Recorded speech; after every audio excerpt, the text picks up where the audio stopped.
시간에 다 같이 하나님을 경외하는 마음으로 자리에서 일어나셔서 오늘 우리에게 주신 하나님의 말씀 전도서 11장 9절에서 12장 8절까지의 말씀입니다. 함께 교독하도록 하겠습니다. 청년이여 내 어린 때를 즐거워하며 내 청년의 날들을 마음에 기뻐하여 마음에 원하는 길들과 내 눈이 보는 대로 행하라. 그러나 하나님이 이 모든 일로 말미암아 너를 심판하실 줄 알라. 그런즉 근심이 내 마음에서 떠나게 하며 악이 내 몸에서 물러가게 하라. 어릴 때와 검은 머리의 시절이 다 헛되니라. 너는 청년의 때에 너의 창조주를 기억하라. 곧 곤고한 날이 이르기 전에 나는 아무 낙이 없다고 할 해들이 가깝기 전에 해와 빛과 달과 별들이 어둡기 전에 이 뒤에 구름이 다시 일어나기 전에 그리하라. 그런 날에는 집을 지키는 자들이 떨 것이며 힘이 있는 자들이 구부러질 것이며 맷돌질하는 자들이 적음으로 그칠 것이며 창들로 내다보는 자가 어두워질 것이며 길거리 문들이 닫혀질 것이며 맷돌 소리가 적어질 것이며 새 소리로 말미암아 일어날 것이며 음악하는 여자들은 다 쇠하여질 것이며 또한 그런 자들은 높은 곳을 두려워할 것이며 길에서는 놀랄 것이며 살구나무가 꽃이 필 것이며 메뚜기도 짐이 될 것이며 정욕이 그치리니 이는 사람이 자기의 영원한 집으로 돌아가고 조문객들이 거리로 왕래하게 됨이니라. 은줄이 풀리고 금 그릇이 깨지고 항아리가 샘 곁에서 깨지고 바퀴가 우물 위에서 깨지고 흙은 여전히 땅으로 돌아가고 영은 그것을 주신 하나님께로 돌아가기 전에 기억하라. 함께 읽겠습니다. 전도자가 이르되 헛되고 헛되도다 모든 것이 헛되도다. 아멘. 하나님의 말씀입니다. 오늘 전도서 이제 12장까지 있는 전도서 본문의 마지막을 한 주 더 남겨두고 마지막 본문이 되겠습니다. 오늘 그 전도서의 그 내용을 통하여서 특별히 이 전도서가 누구를 위하여 쓴 책인가가 분명히 드러나는 본문이 되겠습니다. 전도서는 인생을 다 살고 인생이 헛된 것을 깨닫게 되어지는 노년에 있는 하나님의 사람들에게 쓰여진 것이 아니라 전도자가 자기 아들들에게 쓴 것입니다. 아직 청년으로 인생을 살아가야 할 길이 많이 남은 다음 세대에게 인생의 헛된 것을 알고 이제 헛된 것을 위하여 살지 말고 영원한 것을 위하여 살라고. 그래서 전도서의 주제가 가장 많이 나오는 말이 헛되다, 헛되다, 헛되고 헛되다 이 이야기가 계속 반복이 되지만 사실은 진짜 메시지는 헛된 것을 위하여 살지 말고 영원한 것을 위하여 살라고, 우리 인생을 의미 있게 살라고 하나님이 주신 아주 소중한 말씀이 되겠습니다. 하나님의 그 기대가 저와 여러분에게 어떠한 것이냐 하면 우리가 믿음의 사람으로서 어린아이와 같이 머물러 있는 것을 원하지 않으십니다. 우리 모두가 다 그리스도의 분량에 이르기까지 다 자라기를 원하십니다. 여러분, 우리의 키가 더 이상 자라지 않는 때가 있습니다. 성장판이 닫혀서 이제 더 이상 키가 자라지 않습니다. 이 청소년기가 지나면 이제 성년이 되면 키는 더 이상 자라지 않습니다. 그런데 우리가 그 청년의 때를 사는 게 그때부터예요. 그래서 그때부터는 그리스도를 닮아가고 성숙해져가고 영적인 깊이가 더 깊어지고 그리스도를 닮아가는 그 성령의 열매들이 맺혀지는 것, 이것을 하나님이 기대하십니다. 오늘도 우리가 너무 어린아이와 같은 신앙에 머물러 있지 않고 믿음이 자라서 그리스도의 분량에까지 자라고 주님과 그 마음을 나누고 주님과 동행할 수 있는 그 보폭을 맞출 수 있는 한 분 한 분 되시기를 축복합니다. 오늘 청년에게 주어지는 이제 전도서를 결론 지으면서 오늘 그 청년에게 뭐라고 이야기하냐면 두 가지 메시지가 분명합니다. 11장 9절 10절에 그 내용이 어떻게 기록이 되어졌냐 하면 너희가 그 청년의 때를 마음껏 누리라는 것입니다. 그러니까 청년을 향한 첫 번째 메시지는 인생을 기뻐하고 누리고 감사하고 청년답게 살라는 것입니다. 요즘 청년의 문제는 청년인데 청년으로만 꿈꾸며 살기에는 너무 현실이 어려우니까 청년답지가 않아요, 이미. 그래서 결혼도 포기하고 출산도 포기하고 취직도 어렵고 꿈이 없고 이렇게 살아가는 시대를 염려하고 있는 그러한 모습이 많이 있습니다. 오늘 전도자는 청년의 때에 첫 번째 메시지, 두 가지 메시지가 있습니다. 청년에게 주는 메시지. 하나는 청년의 때를 즐겁게 여기라. 청년의 때에 그 하나님이 주신 축복을 마음껏 누리라는 거예요. 그런데 너희가 눈에 좋은 대로 내 마음에 이끄는 대로 한번 그렇게 다 누려보고 살아보되 한 가지를 기억하라는 겁니다. 두 번째 메시지입니다. 하나님이 너희를 심판할 것을 알라. 그리고 너희가 이제 더 이상 너희의 그 낙을 다 누릴 수 없는 날이 오기 전에 창조주 하나님을 기억하라. 그러니까 이 청년의 때에는 하나님이 주신 놀라운 기회가 있습니다. 여러분, 맛있는 거 먹으면 좋잖아요. 좋은 거, 아름다운 거 보면 좋고, 놀러 가서도 그런 거 우리가 너무나 누리고, 하나님이 우리에게 그 모든 자연과 우리 인생의 기쁨들을 누리라고 주신 축복들이죠. 그건 누리셔야 합니다. 그것을 누리지 않고 그냥 막 너무 억눌린 채로 무거운 짐을 지고 살아가는 것을 하나님이 원하지 않으세요. 하나님 우리에게 누리라고 하신 그 놀라운 축복들을 다 누리시기를 축복합니다. 그러나 한 가지를 기억해야 합니다. 내 마음대로 다 살아도 좋은데 내가 그렇게 마음껏 살 수 있는 그 시간들의 그 모습을 통하여 나중에 하나님이 판단하실 것이라는 것을 알라는 거예요. 심판하실 것을 알라. 그리고 너는 그 청년의 때에 반드시 창조주 하나님을 기억하라. 무슨 말일까요? 우리가 청년의 때에 이 첫 번째 메시지를 누리느라고 하나님을 기억하지 않고 하나님 없이 내 마음대로 하나님을 떠나는 것이 자유라고 생각해서 그것이 행복이라고 생각해서 살 수 있다라는 사실이죠.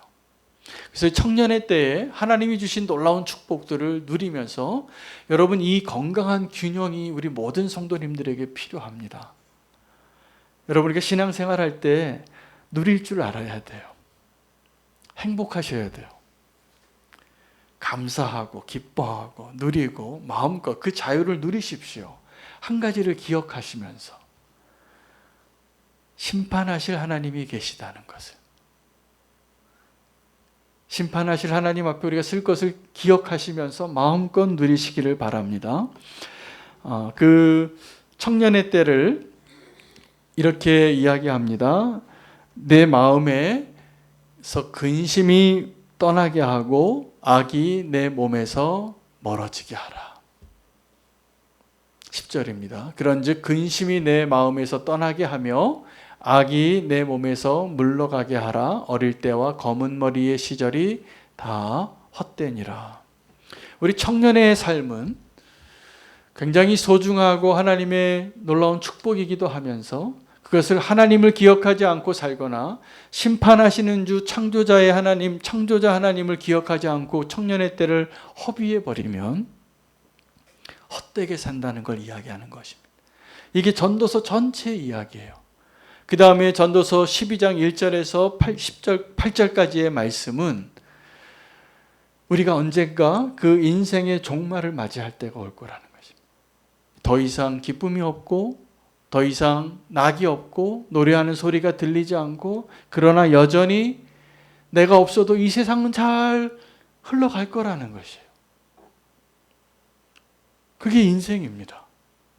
그러므로 우리가 청년의 때 하나님이 내게 주신 그 분복을 즐겁게 누리고 감사하고 하나님을 인정하고 또 분명히 기억해야 할 것은 우리가 하나님의 심판이 있을 것을 알라는 것입니다. 사실 이게 결론이기도 합니다. 전도서 전체에.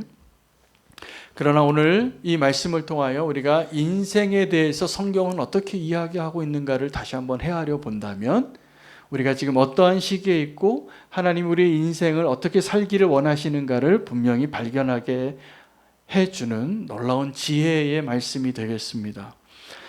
모든 사람이 인생의 사이클을 갖습니다. 태어나서 성장하는 시기를 거치고 사춘기를 겪고 그리고 청년의 시기를 보내다가 이제 중년과 노년을 겪어서 그렇게 나이가 들어가는 거죠. 그러다가 우리 닥터스 요양병원 같이 요양병원에 가면 정말 인생의 마지막 시기를 보내시는 분들을 만나요. 그렇게 우리가 다 사는 겁니다. 그분들만의 이야기가 아니에요. 알겠지, 나다나? 우리 인생이 다 그런 거예요. 우리가 이렇게 그 꿈꾸는 시절이 있고 우리가 청년의 시기에 정말 행복하게 마음껏 누릴 수 있는 그 은혜를 또 주셔서 그렇게 하나님 살라고 하신 거죠. 인생의 사이클이 무엇이냐 하면 이겁니다. 이렇게 올라가는 시기가 있더라고요. 그래서 어느 정점을 찍고 모든 사람이 다 똑같아요. 내려가는 시기가 있습니다. 근데 그 내려가는 시기를 아름답게 잘 내려가고 그 믿음의 경주를 끝까지 잘 감당하는 사람의 인생이 아름답더라는 것이에요. 여러분 지금 나이가 다 차이가 있어서 이 자리에 이미 할아버지, 부모, 손자의 세대가 같이 어우러져 있습니다. 그래서 오늘은 청년이 누구인가? 청년의 시기는 무엇인가? 그것을 한번 오늘 이야기해 볼 필요가 있습니다. 오늘 청년에 대한 이야기를 통해서 이 전도서를 쓴 목적이 청년에게 주고 싶은 이야기이기 때문에 그렇습니다. 청년이라는 단어 그대로 해석하면 이런 뜻이죠. 한자 그대로 뜻을 풀어놓는다면 푸른 나이예요. 여러분 청년 때는 어떤 때냐면 잎사귀가 푸르고 꽃이 피고 생기가 있고 생명력이 있고 화장 안 해도 예쁘고 주름살이 없어요. 그냥 있는 모습으로 정말 꽃다운 나이라 그러죠. 제가 보니까 언제가 그 나이냐 하면 시집가고 장가갈 때가 그때가 꽃 피는 절정이더라고요. 어떤 청년이 갑자기 막 예뻐져요. 그럼 제가 시집갈 때가 다 됐구나. 그렇게 느껴지는 사람들을 여럿 봤습니다.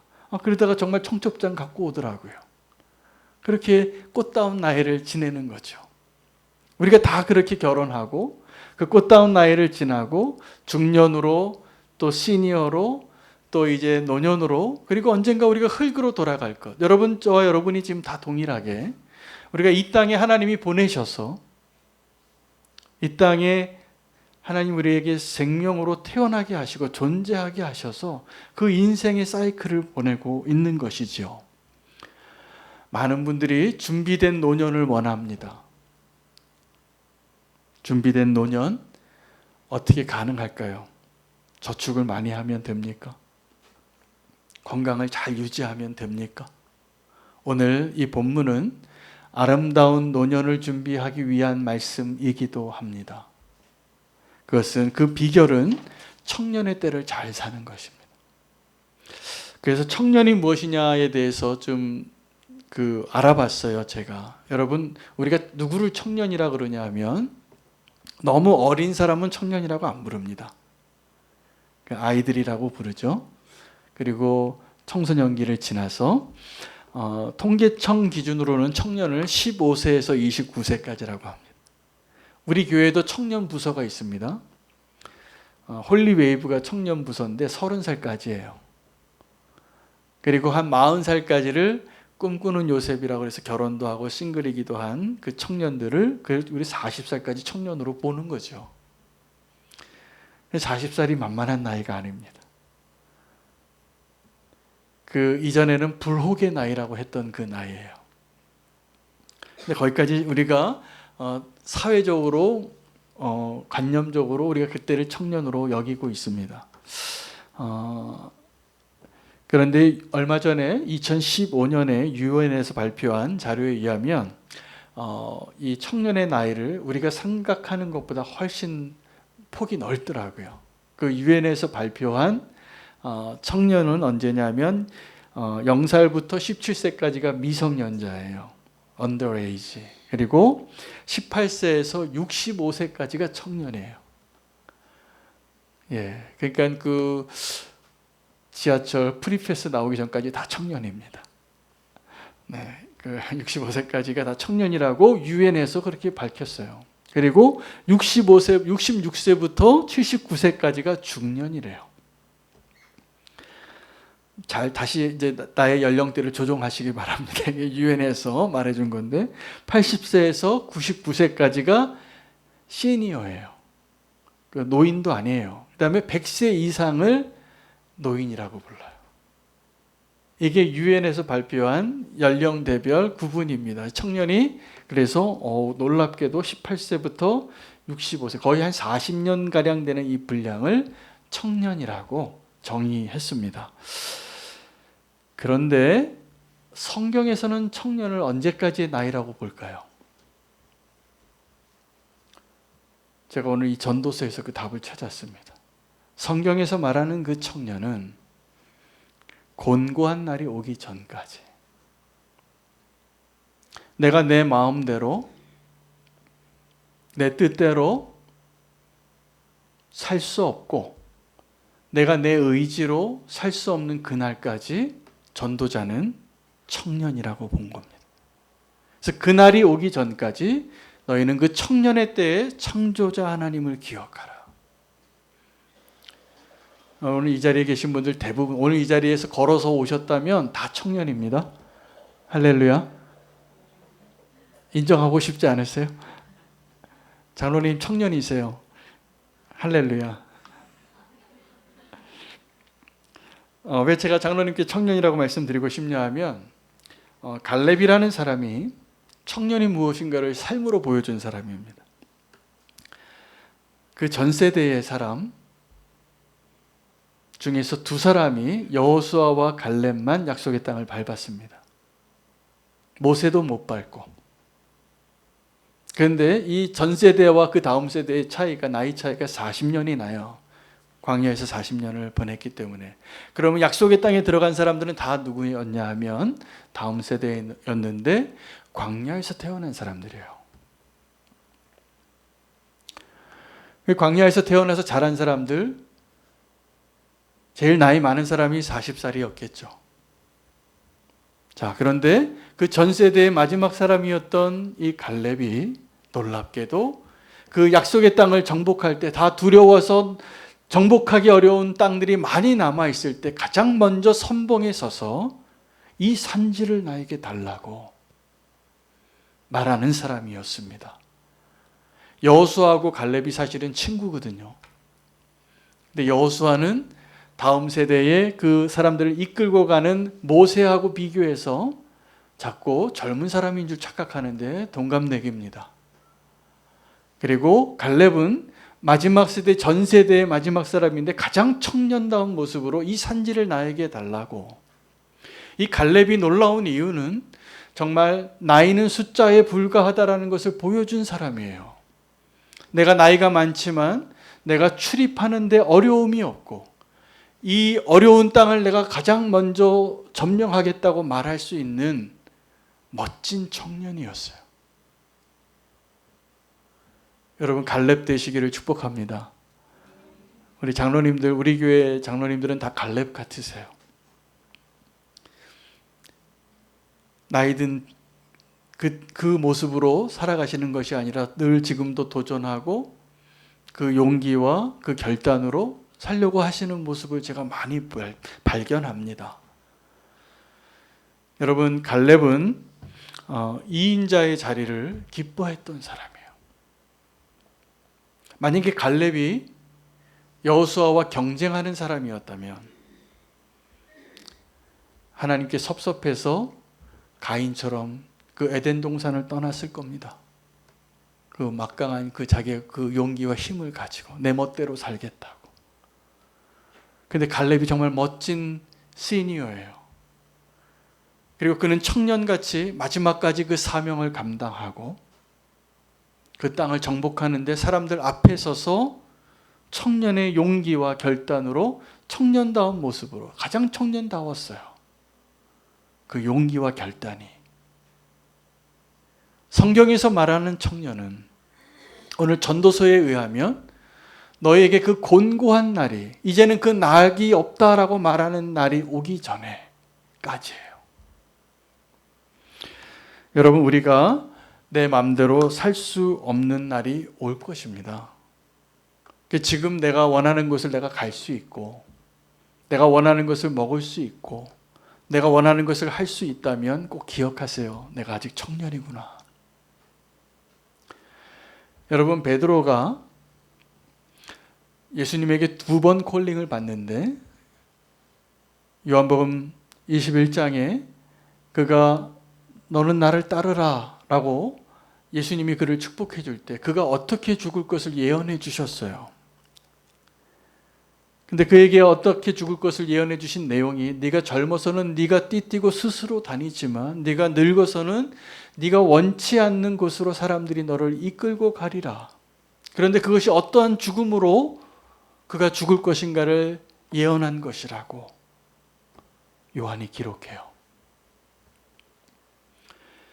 베드로는요, 어떻게 살았냐 하면 끝까지 청년으로 살았습니다. 언제까지요?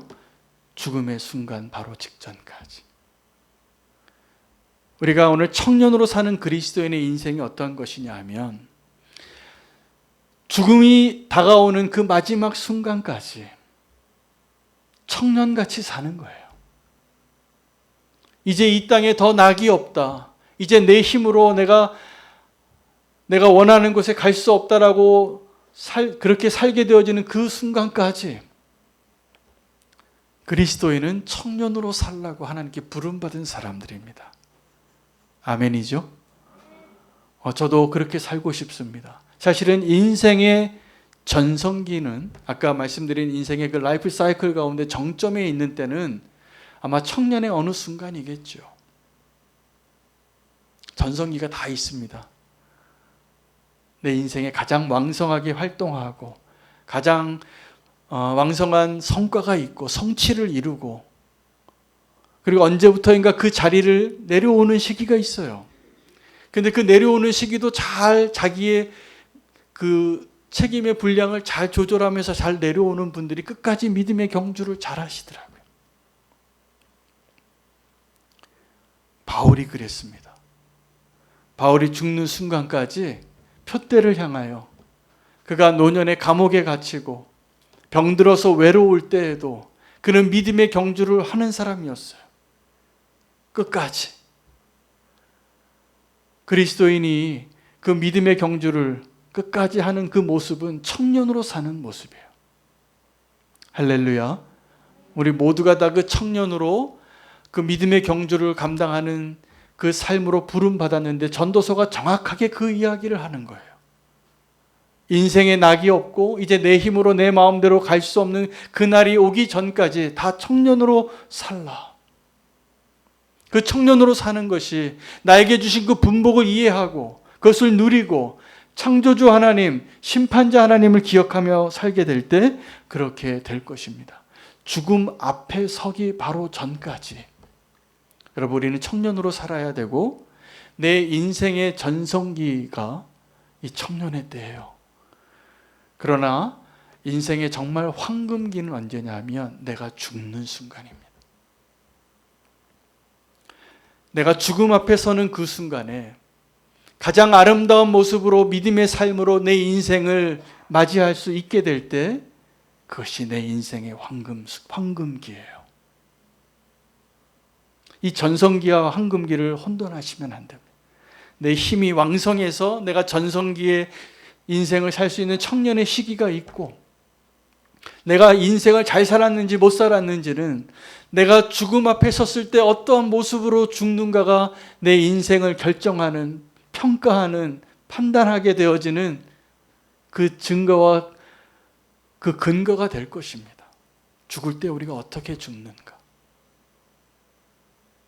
죽을 때 고통스럽게 죽지 않았습니다. 믿음의 사람들이. 고통을 당해도 천사의 얼굴을 가지고 나를 향하여 돌을 던지고 나를 죽이는 그 사람들을 향하여 용서를 구하고 죽을 수 있는 그 인생 되시기를 축복합니다. 여러분, 우리의 인생의 황금기는 내가 죽는 그 순간이에요. 그 아름다운 죽음을 살 수 있는 그 청년의 시기를 오늘 믿음으로 살라고 오늘 주님이 말씀하고 계시는 것입니다. 여러분, 청년의 때는 어떤 때냐 하면, 그러므로 아직 내가 무언가를 내 마음대로 할 수 있는 기회가 있는 시간이에요. 여러분, 지금 내가 아직도 무언가를 선택할 수 있는 기회가 있고, 내가 스스로 띠뛰고 다닐 수 있는 힘이 있고, 내가 무언가를 할 수 있는 용기와 결단이 있다면 지금 다 청년이세요. 할렐루야. 성경적인 정의가 청년은 그러므로 우리가 살아 숨쉬는 그 마지막 순간, 살아있는 그 순간 다 청년의 때를 사는 거예요. 그 기회가 어떤 사람에게는 유혹이 될 겁니다. 그래서 청년의 때의 창조자를 기억하라고. 그래서 그 청년의 때의 심판자를 기억하라고. 왜요? 우리에게 기회를 주었는데 그 내 마음대로 살다가 방탕하게 살게 될 거잖아요. 그렇게 사는 청년들 많잖아요. 그렇게 살지 말라고. 그러나 그것이 그 기회가 정말 하나님을 위하여 내 인생을 내어드리고 그 의미 있는 일, 영광스러운 일을 위하여 내 인생을 경주할 수 있다면 아름다운 청춘인 거죠. 아름다운 청춘 되시기를 바랍니다. 그 청년의 삶을 회복하기 위해서 우리에게 필요한 것이 하나 있다면, 하나님 우리를 이 땅에 보내실 때 그 누구도 그냥 보내신 게 아닙니다. 사명을 주셨어요. 어쩌면 많은 시간을 내 인생의 사명이 무엇인가, 내 인생의 목적이 무엇인가를 찾느라고 우리가 많은 시간을 보내기도 합니다. 경험하게도 되고. 여러분, 그 사명 있으십니까? 만약에 내 인생에 정말 그 사명이 없다면 그 청년의 삶이, 그 청년의 시간이 결코 하나님이 기뻐하시는 모습으로 되어지지 않을 것입니다. 하나님이 나를 무엇으로 부르셨는지 분명하게 알게 될 때 바울과 같이 그 표대를 향하여, 나를 부르신 그 사명을 향하여 끝까지 목숨을 두려워하지 아니하고 달려가는 것입니다. 우리 모두가 동일한 부르심을 받았습니다. 그 사명을 꼭 발견하시기 바랍니다. 오늘 이 시간에 하나님 우리에게 주시는 축복이 있다면 청년의 때가 무엇인지 다시 알려주셨고, 그 청년의 때에 그 청년으로 사는 그리스도인이 되기 위한 우리의 사명이 무엇인가를 알게 되는 것입니다. 여러분, 사명이 어떠한 것인가를 보여주는 가장 적합한 성경의 이야기를 오늘 맥체인 성경 가운데 제가 발견했어요. 사도행전 맨 마지막 장에 바울이 가이사에게 상소함으로 인하여 예루살렘에서 재판을 받고 로마로 가게 됩니다. 가이사를 만나러. 근데 그 가는 길에 율리오라는 백부장이 바울을 비롯한 여러 죄수들을 배에 태우고 로마로 향하는 중에 풍랑을 만나게 되는데, 그 풍랑을 만나게 되어지는 경위가 겨울에 항해하면 안 되는데, 분명히 하나님께서 바울에게 음성을 들려줬어요. 지금 이 항해를 하지 말라. 이 항해가 굉장히 위태롭고 화물과 생명까지 위태롭게 될 것이다. 그런데 그 이야기를 바울이 백부장 율리오에게 얘기하지만 백부장 율리오는 누구의 말을 더 신뢰하냐 하면 선주와 선장의 말을 더 신뢰합니다. 왜요? 그 사람이 경험이 훨씬 많거든요. 바울은 뱃사람이 아닙니다. 우리가 우리의 경험으로 우리의 인생을 결정할 때 그 유라굴로라는 풍랑을 만나기 바로 전에 그들은 기뻐했어요. 순항을 하고 미풍을 만나고 뜻을 이룬 줄 알았어요. 그런데 그것이 가장 위태로운 위기가 돼서 풍랑을 만나고 모든 것을 다 잃어버리고 살 소망까지 끊어지는 그때에 하나님이 다시 바울에게 말씀해 주십니다. 안심하라고. 네가 예루살렘에서 나를 증언한 것처럼 가이사 앞에서도 서야 될 것이다. 그리고 지금 이 배에 있는 사람을 내가 너에게 다 주었노라고. 여러분, 내 사명이 뭔지 모르는 분들은 오늘 이 이야기에서 그 사명을 찾으시기를 바랍니다. 바울의 사명이 있어서 그는 풍랑을 만난 그 사람들에게 안심하라고 얘기할 수 있는 사람이 되고, 그때 이제 남은 식량을 먹습니다. 그리고 힘을 내고 이제 구원받을 준비를 하는 것이죠. 근데 그때 그 뱃사람들이 거룻줄을 내리고 자기 혼자 살려고 구명정을 내릴 때 바울이 그들을 말려요. 이 배에 있어야지 당신들이 산다고. 지금 풍랑을 맞아서 다 파손된 그런 배 같지만 하나님께서 사명을 가진 자의 생명을 붙드실 때 그 사람과 함께하는 사람들까지 살리시겠다고 했습니다. 여러분, 제가 오늘 이야기를 드리면서 우리의 사명이 많은 경우에 어떠한 일인 줄 압니다. 어떠한 일을 이루는 것. 그래서 세계 선교라는 어떤 큰 대위임을 완성하는 것. 여러분, 만약에 지금 나의 사명을 찾지 못하셨다면 그 사명을 일이 아니라 사람에게서 찾으시기를 바랍니다. 나의 일이 아니라 하나님의 일에서 찾으시기를 바랍니다. 그 사명을 발견하게 될 때 우리가 할 수 있는 일들은 다양하게 달라질 수 있을 거예요. 그러나 그 사명이 분명하게 되면 그 사명을 이루느라고 하나님이 그 사람을 위대한 사람으로 충분히 만드세요. 그런데 우리는 그 사명을 잃어버리고 내 꿈을 쫓고 내가 원하는 것을 성취하기 위하여 살다가 오랜 시간을 돌아갑니다. 청년으로 사는 그리스도인, 하나님을 기억하는 청년이에요.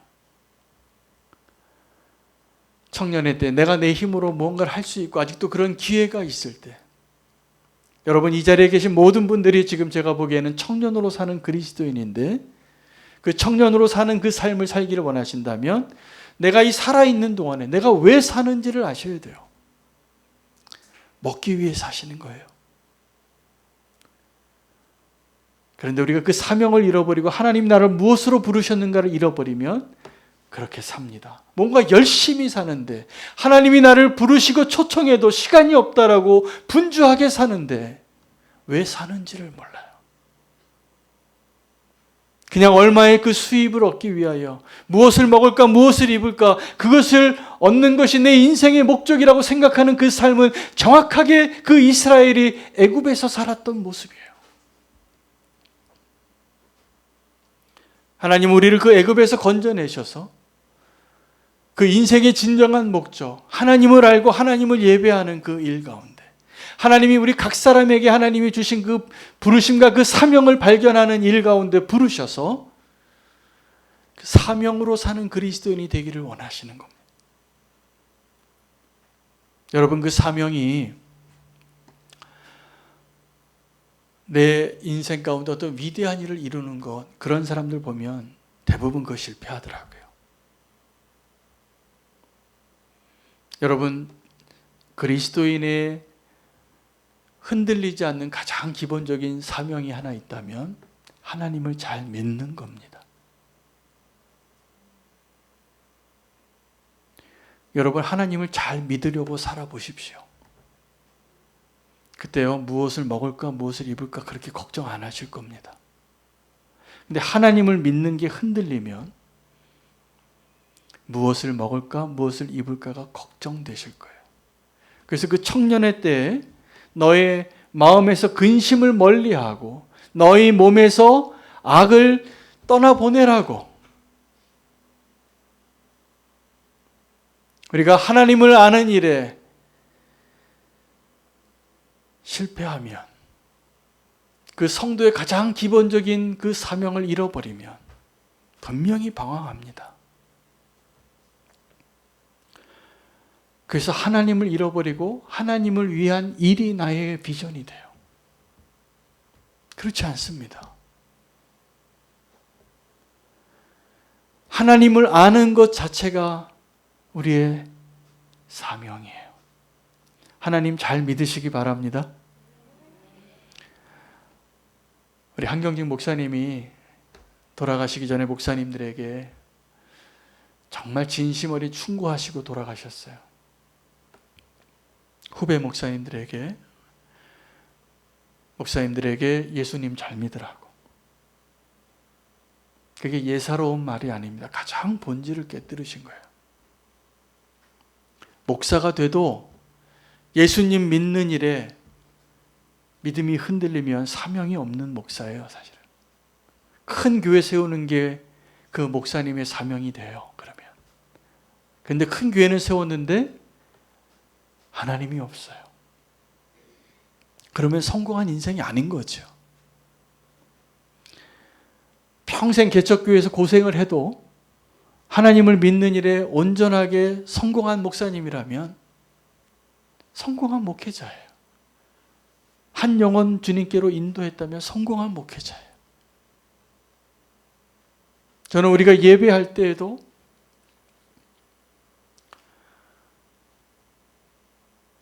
우리 예배가 참 좋아졌어요. 너무 은혜가 넘치고 감사한데 제가 요즘 우리 오늘 전도사님한테도 제가 부탁을 했어요.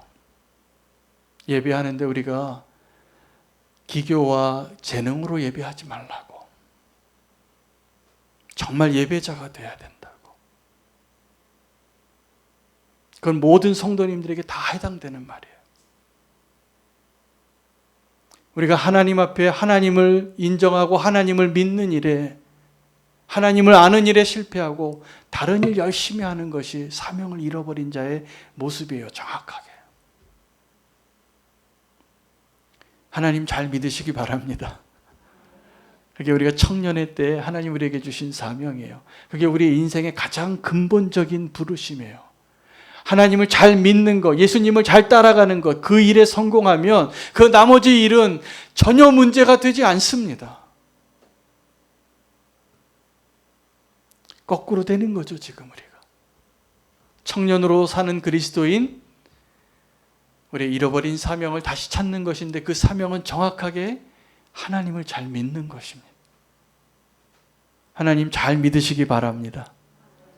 그리고 성경에서 말하는 청년은 내가 내 몸 움직여서 내가 스스로 뛰고 걸어갈 수 있고 내가 아직도 선택할 수 있는 기회가 있다면 다 청년이세요. 청년으로 사시는 한 분 한 분 되시고 오늘 제가 몇 분의 인생을 사람들을 성경의 인물들을 소개했어요. 갈렙과 베드로와 바울을 기억하시기 바랍니다. 청년의 때를 살았던 사람들이에요. 한 사람도 빠짐없이 그 아름다운 그 푸른 계절을 오늘도 살아내실 수 있는 축복 가운데 있음을 기억하시고 인생의 푸르른 날을 더 아름답게 갖고 가시기를 축복합니다.